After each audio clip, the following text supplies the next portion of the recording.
Regional Institute of Medical Sciences RIMS की nursing दा पूबा थांगबा ngamloidaba sale की demand tobiganu haina RIMS Trauma Care Center की nursing in charge Y Sundari na phongdokre nursing staff sing da sale की demand sing tawrakpa bu yaning daba phongdoktuna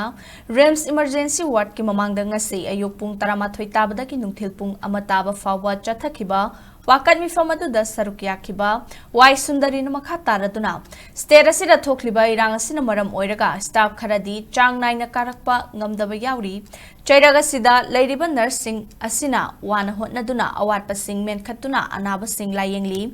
Laibak ki damak sel gi tengbang piroi haiba nate mamangda so adumak sel gi mateng pangduna lakli haujik su nursing in charge kun legadabada taramanga khakta chalairi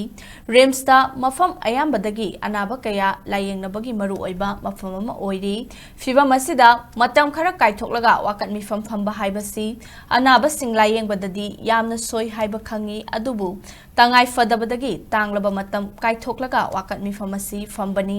kanagumbana sel gi dimal tawrakliba sing adu handokpiyu amadi matungda asigumba puba thangba ngamloitaba sel gi dimal sing amuk khanna tawbiganu haiki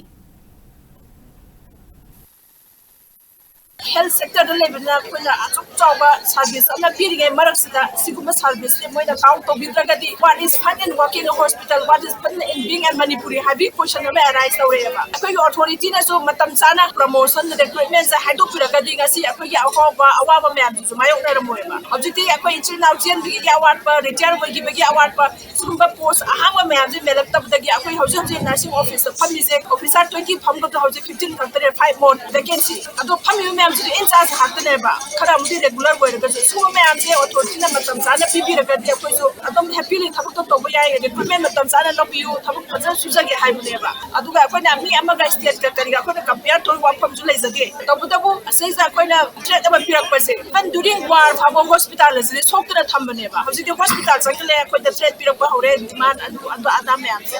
adu la ga si tabab finance lobjara ga makata ba ko ichi now any kind of harassment, mental harassment, physical harassment, so go for hospital. We get